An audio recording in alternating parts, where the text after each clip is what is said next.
नमस्कार, आप देख रहे हैं पीटी डिजिटल न्यूज। मैं हूं आपकी अपनी दोस्त साक्षी गुप्ता। देश की राजधानी दिल्ली आज एक बार फिर जहरीली हवा से जूझ रही है।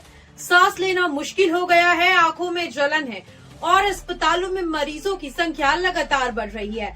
दिल्ली का एयर क्वालिटी इंडेक्स कई इलाकों में 400 के पार पहुंच चुका है, जो सीधे तौर पर सीवियर श्रेणी में आता है, यानी कि डेंजर जोन में आता है। सवाल ये है कि दिल्ली में रहना अब समस्या के लिए खतरा बन चुका है और इसी सवाल के जवाब में सरकार ने आज कड़े फैसले लिए हैं। दिल्ली में प्रदूषण को देखते हुए सरकार ने GRAP 4 यानी ग्रेडेड रिस्पांस एक्शन प्लान का चौथा चरण लागू कर दिया है। इसके तहत राजधानी में सबसे सख्त पाबंदियां लागू हो गई हैं।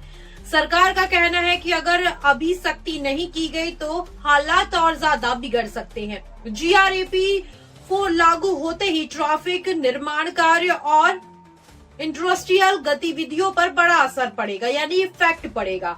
प्रशासन ने साफ कर दिया है कि ये कदम लोगों की सेहत को ध्यान में रखकर उठाए जा रहे हैं। सरकार का सबसे बड़ा और सख्त फैसला है नो PUC नो फ्यूल, यानी कि no pollution unit control no fuel, यानी कि इस नियम के तहत आपकी गाड़ी के पास वैध PUC सर्टिफिकेट नहीं है तो आपको पेट्रोल या डीजल नहीं मिलेगा। राजधानी के पेट्रोल पंपों को इसी सख्ती से जांच की जा रही है। ये रूल्स सारे पेट्रोल पंप फॉलो कर रहे हैं। प्रशासन का मानना है कि दिल्ली की सड़कों पर बड़ी संख्या में ऐसे वाहन व्हीकल चल रहे हैं जो तय मानकों से कहीं ज्यादा प्रदूषण फैला रहे हैं। इस फैसले का मकसद साफ है, सड़क पर सिर्फ वही वाहन चले जो पर्यावरण के नियमों का पालन करते हैं। अब हम बात करते हैं और आगे की।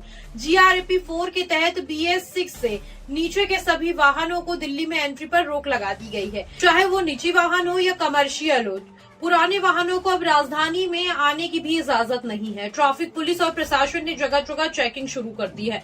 नियम तोड़ने वालों पर जुर्माना लगेगा, वाहन जब्ती और कानूनी कार्यवाही भी की जा रही है।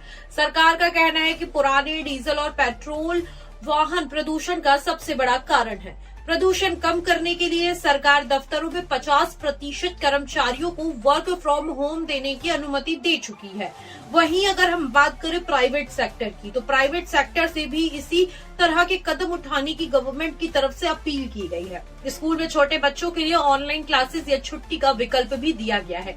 इसके अलावा राजधानी में जो कंस्ट्रक्शन का वर्क चल रहा है, जो तोड़फोड़ के काम हो रहे हैं, उस पे भी रोक लगा दी गई है।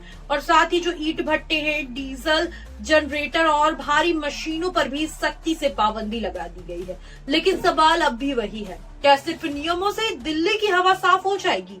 विशेषज्ञ साफ कहते हैं कि जब तक जनता साथ नहीं देगी तब तक हालात नहीं बदलेंगे।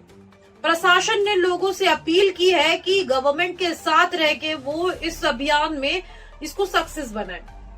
साथ ही पब्लिक ट्रांसपोर्ट का इस्तेमाल करें, बेवजह गाड़ी ना निकालें और खुले में कूड़ा कचरा या पत्तियां ना जलाएं।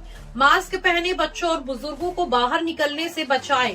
और साथ ही साफ हवा सिर्फ सरकार की जिम्मेदारी नहीं बल्कि हम सब की समझदारी से होगा। जी हाँ, ये दिल्ली की जनता को संदेश दिया गया है। इसी के साथ हमें दीजिए इजाजत। बने रहिए पीटी डिजिटल न्यूज के साथ और मैं हूँ आपके साथ साक्षी गुप्ता।